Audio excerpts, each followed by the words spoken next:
So what is ethics? As per the Oxford Dictionary, these are the moral principles that control or influence a person's behavior. So every time, every place, whatever behavior you are following, even when you are sitting for a class and you have a mobile which is switched on vibration mode so that you do not disturb the class, is also a part of ethics.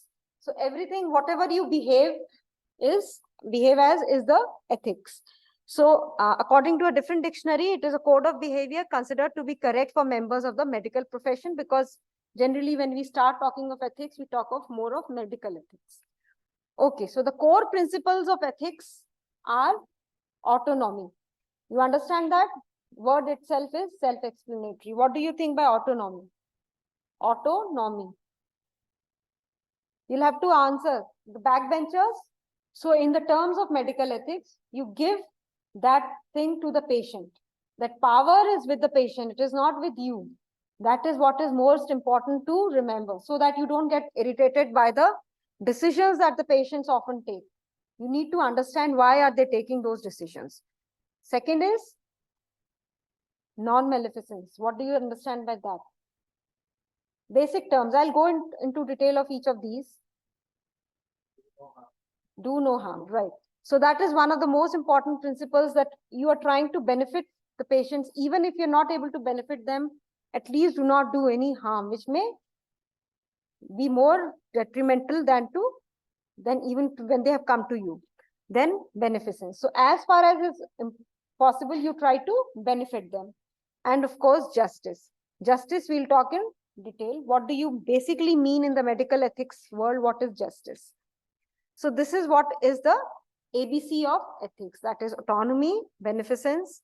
The other thing is confidentiality, which also should be maintained. Do no harm, non-maleficence, and equity, which is almost like justice.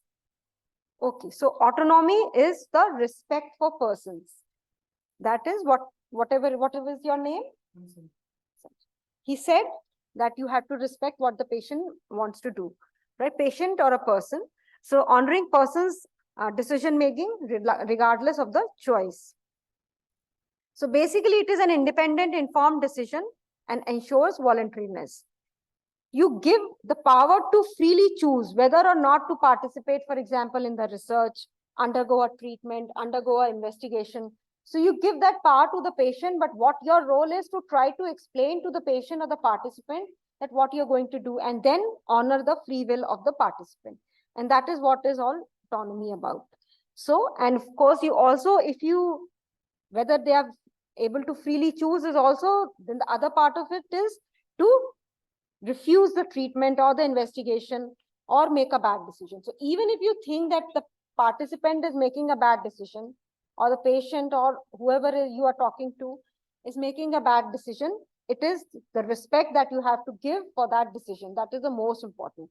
And that respect is not just in your theory, but it should also come as a practical point, that you understand that this is a decision which the participant or the patient is making. So you have to, at the first thing, you have to honor, instead of showing that you think that this is not right. So auto, of course, means self, and in charge of the self is autonomy. So this may be in different areas, right?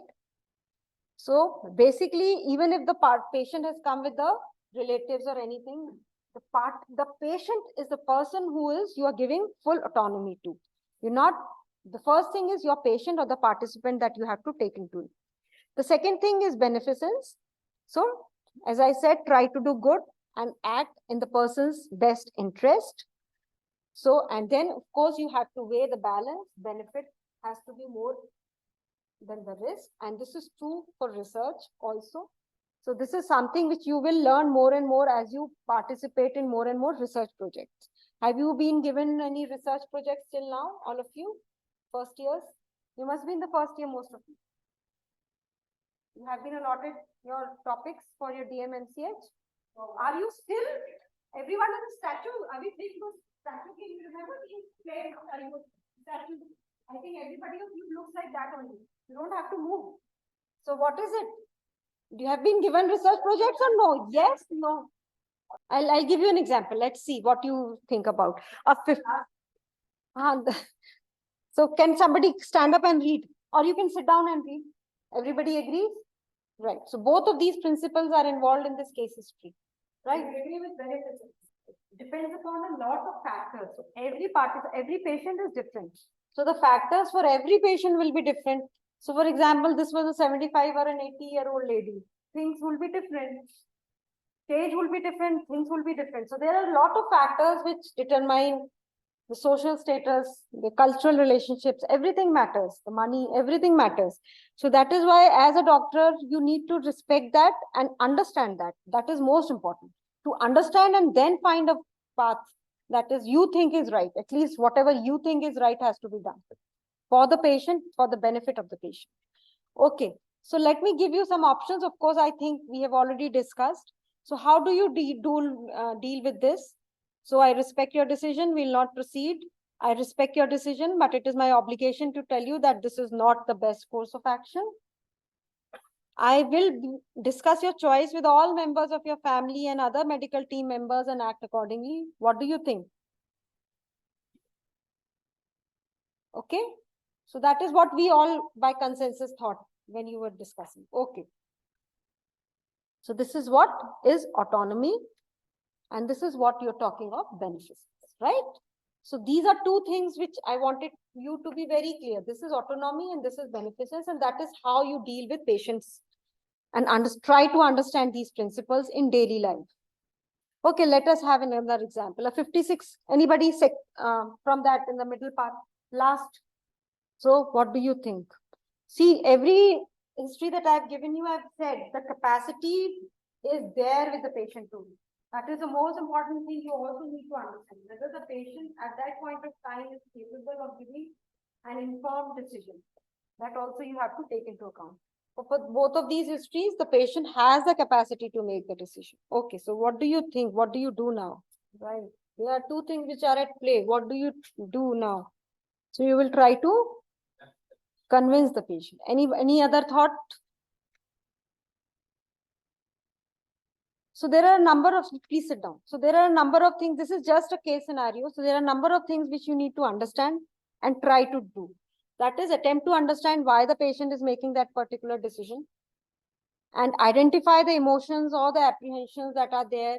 Provide information, educate as much as you can regarding the indications, the risk, the amputation, how risky the procedure is and what are the benefits of it, and alternatives, if there are any alternatives for the treatment, and of course, reassure. So these are the things which I think most of you will have to face every day, and you face it every day and then try to overcome it. Okay. So still after having said all of this, still we say that the participant or the patient has a right to make a good or a bad decision, right? So that is what we need to understand as medical specialists. Okay, then we come to another thing that you've already told is non-maleficence. That is, maleficence is a harmful act, so do no harm. And it is basic universal principle which guides healthcare in all systems of medicine, whatever system of medicine you can follow. And when we say do no harm, you need to remember it is not just for the human being that we're talking about. Okay, so you're also talking of the environment, you're also talking of the ecosystem, you are talking of the humanity at large. Okay, so you have to think about that. So for example, using radioactive things, you have to think before you start acting. You're not just using it for the patient, you have to dispose it also properly. You can't leave it for the ecosystem. So that is how you need to understand what is to be done, which is not harmful for the humanity as a whole. So now let us come to the example. Last row, the person second last who had entered the room. No, you had entered last. You sit down, you answer the next question, because you don't know what is happening. Just 40-year-old man presented with pediatric was found to have necrotic proteinuria. Clinician tried to explain with the procedure and what are the ethical principles involved? The patient is there, the clinician is there. Do you think there are any principles involved? Principles?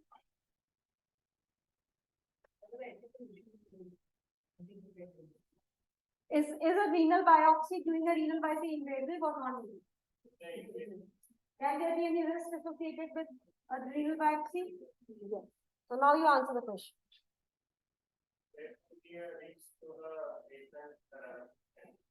No, I'm asking you the ethical principles involved. You tell me this, and this. What do you think and why?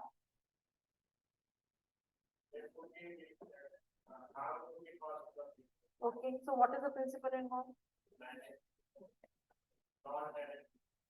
So if you are doing a renal biopsy, you need to decide whether it is really required or not required, so that you do not do any harm. So you have to, so both of these principles are coming into play, beneficence and non-beneficence, right?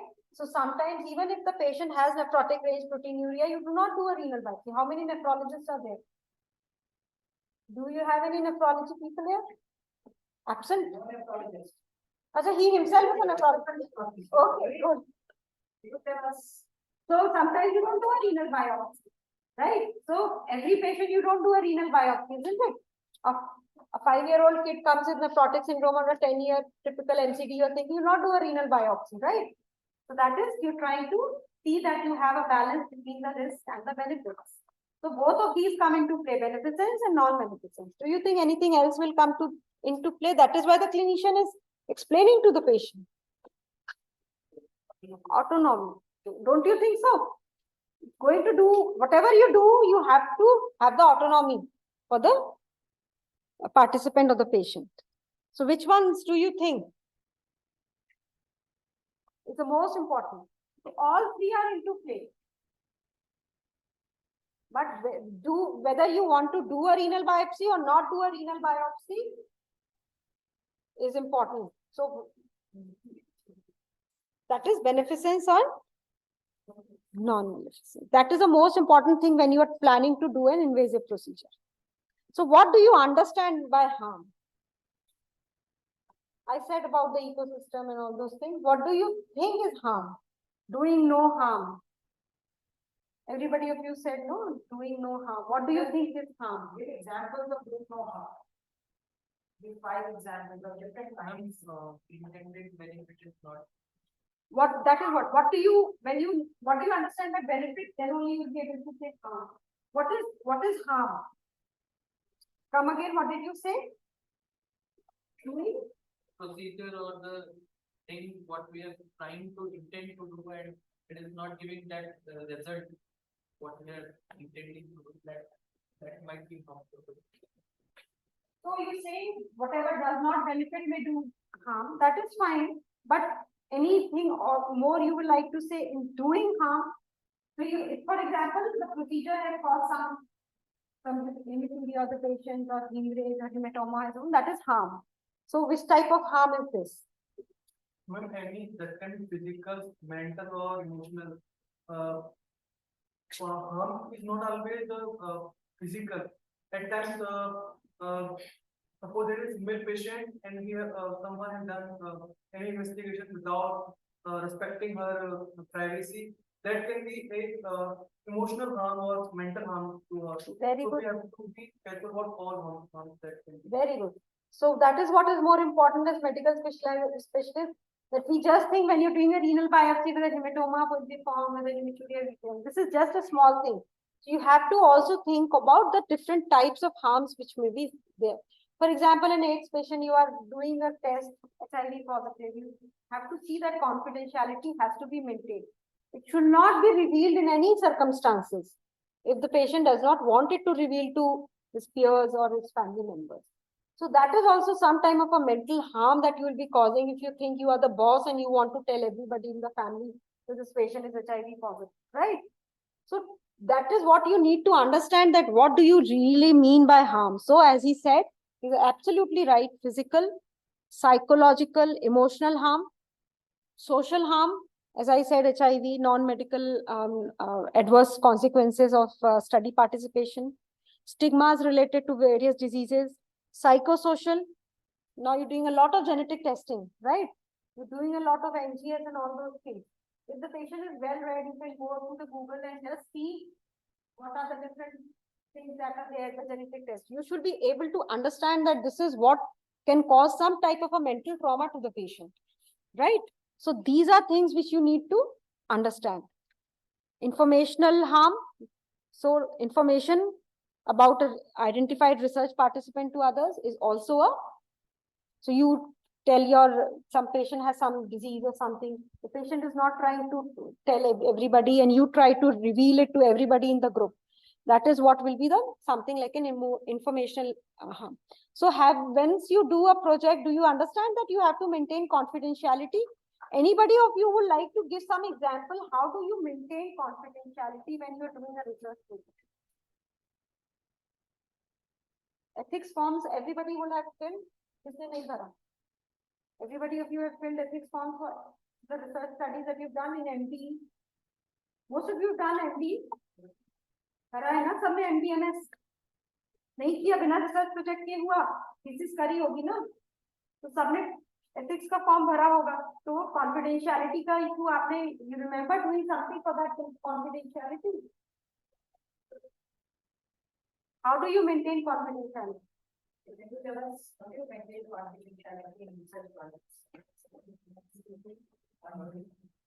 One of the ways that we don't disclose the names of the patient. Not the same person. It's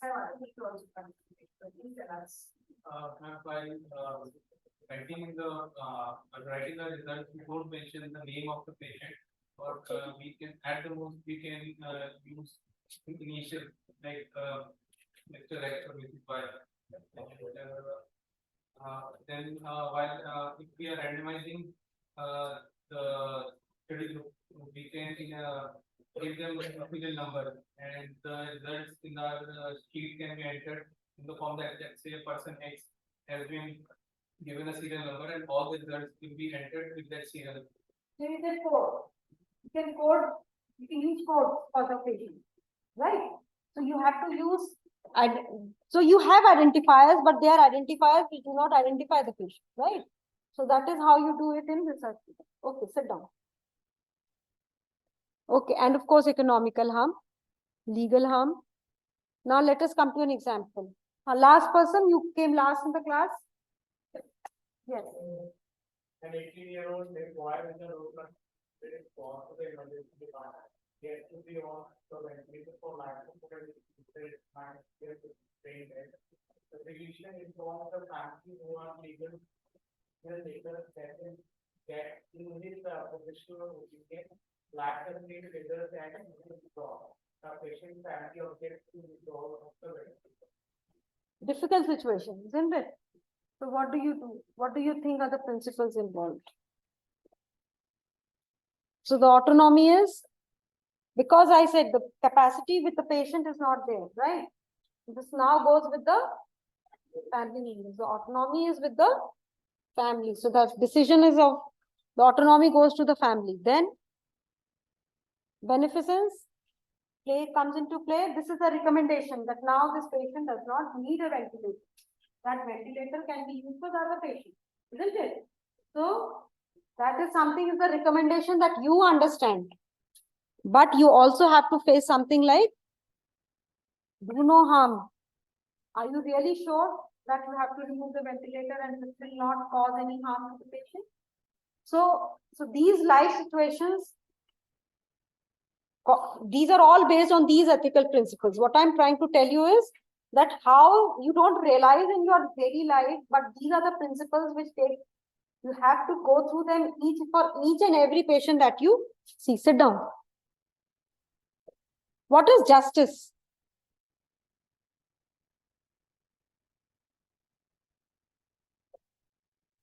Anybody can just one person?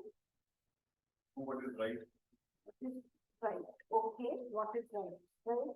Anything else? Equality. Equality. Good. Equality. Anybody would like to improve on this? What is that equality? Equal punishment for same crime.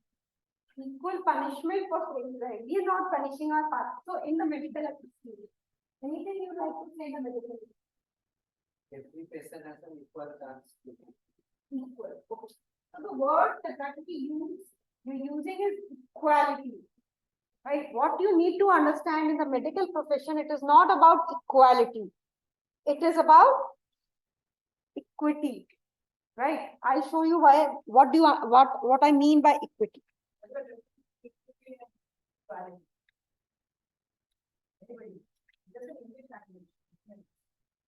What is equity? Something you said is equality. All of you said equality. What I'm trying to say, it should be equity. Anybody would like to say something? Differential weightage. Differential weightage. Can you improve upon it? Can you make it more? Depending on the need of the patient. Very good. Very good. So this is according to the need of the patient, participant or the patient, that you try to decide. So you cannot say that this patient and this patient will have same, I'll have equality. I'll just take out a chit and say whether this patient gets a bed or this patient gets a bed. That you cannot do. What you need to see, who needs it more, and that is, even if that patient who needs it more has come after 10 minutes of the first patient, if that patient needs more, then you will have to take a decision, and that is how the principle of justice comes in. Okay, so fair selection. You're not saying equal selection, you're saying fair selection and distribution of benefit and risks or to participants who should be fully apprised about them. So it has to be equitable, right? So let me give you an example, and then I'll show you more pictures of what is the difference between equality and equity. So all of you, do you think when vaccination started in India during COVID-19, it was an equitable thing? It was an equitable, or you thought it was equal? What did our government do? Do you think it was equitable? It was equitable. Why?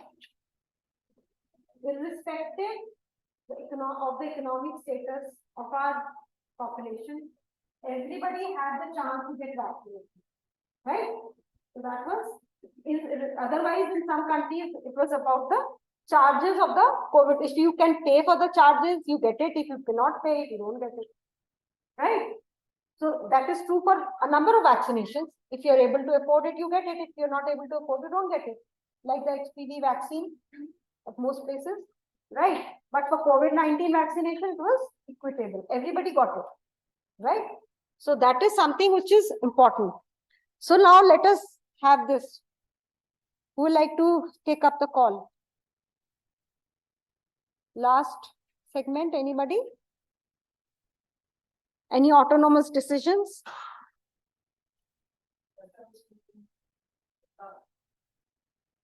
Ma'am?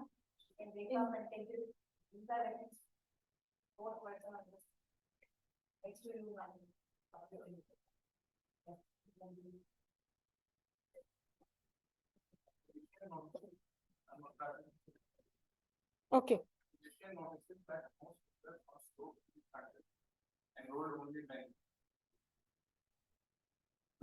Is this right? Do you think so?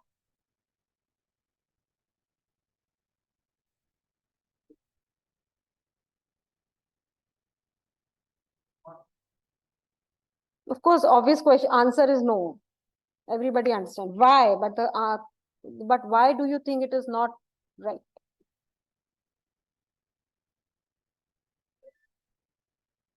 Strokes are more common in men, right? So you may think that why not just enroll men and see for the risk factors. Is this right? No. So why?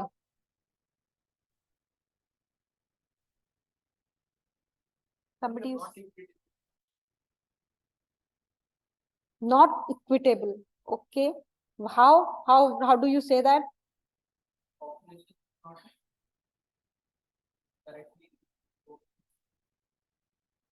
Okay, population is not being shown. That is one factor. That is a research question factor. We are talking from the participant side.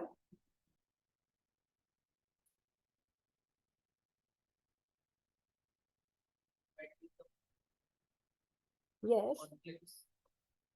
Conflicts. Conflicts are just enrolling this patient. So when you're talking about the signs of the project, what I'm trying to ask you is justified that is not enroll women, just enroll women. The participants point of view, do you think it is right or not? You're trying to go apart, point further when you are when you public, go for publication, you say that you want to do. That is a different part of it. But what I'm at the beginning of the project, do you think it is justified not to enroll women? You just have men. I think your audience is because of again.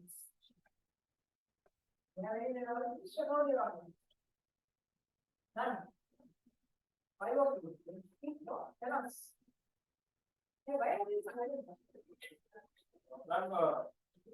I've given you the question. So what do you arguments you may have to advocate that? As a research question, it is plausible to think of ischemic strokes, which are more common than diabetic strokes, to be more common in men, because females generally have got more traumatic risk after menopause. So that may be plausible, but enrolling the people who already have a stroke, that may not be plausible, because if 10 men and 10 women are coming for enrollment and only lesser number of females are being enrolled, there may be some other reason, or maybe they are not reporting, they are underreported, or So it all depends upon the research question. I completely agree. But what we are trying to say that if you just take a population in which that disease is more common, just taking men because you think it is more common or whatever factors you think. So you're not seeing into account the risk factors or the factors which are involved in strokes in women, right? So you're leaving a very important chunk of the population and you're not doing justice to them, right? So they may have factors which are completely different from what men have as a cause, right? So this is about that vaccine. So what we need to see is what we are talking about is distributive justice. That is fair, equitable, appropriate distribution of health resources. And they may be in short supply, but you have to have some fair means of allocating those resources. So like the COVID again, you started with the population, you didn't give it to the pediatric population, right? You started with elderly and all those things. You started with thinking that which is the population which is requiring it most. So this is equitable is not equal, right? So anybody else? This is the last case history. This is something which I've already talked about. Anybody from this row? Second row? First, can you just please Continuing with Dale, to the known medical history of active disease, within the emergency reporting upper abdominal pain and gas, he is concerned that he has normal epilepsy. The physician examines him in the emergency waiting room and he is tired. He waits in the room for 3 hours. As he is waiting, he sees other patients coming in the waiting room and he sends straight to the emergency department. Do you think this is justice? Can be if he is tired as green or yellow. Maybe the red ones are being filled. Right. So this is what is difference between equal and equitable, because this patient does not probably require that type of an emergency services. So that is why he is kept under consideration and he has been kind of in observation, right? So this is what is. So of course, I think now you understand. So the patient's treatment is equitable. It is not equal, but it is equitable, right? So both of these. So this is the difference between equality. So you give the same size of the stair to both of these, or you give it a longer one to the one who is short. So that is what is equity and equality. Okay. So equally is you have the same care to everybody. The patient comes with stage 2, you say these are the treatments, but every patient according to the age, according to the disease, you can have different types of treatments. So equitable is not only dividing resources equally, but also factoring in differences. Okay. So this is basically distributive social justice. You understood now what is equality and equity. So apart from these 4 general principles, when you go into research, and maybe some of you will go into research more ardently and join a research institute. So apart from that, you also have 12 general principles, which are basically related to biomedical, social, and behavioral science research. You have to see at the principle of essentiality, whether that research is essential, voluntary, autonomous, non-exploitation. You don't exploit, that you say you will be given this So you participate in a study. You have to see that it is you act as a socially responsible citizen. Principle of ensuring privacy and confidentiality, risk minimization, professional competence. You cannot undergo a study which you are not professionally competent to do. That also is sometimes someone will write a project and say, why can't I do this project? Because you're not professionally competent to do that. So you'll have to have a co-PI who can do that part of your study. So maximization of benefit, institutional arrangements have to be made when you do research. Basically, these are for research. You have to have transparency, accountability, totality of responsibility, and of course, as I have been saying, environmental protection. So these are basically the ICMR Ethical Guidelines 2017, which talks about them in great detail. So anybody who is interested can go to the guidelines. So this is about medical ethics.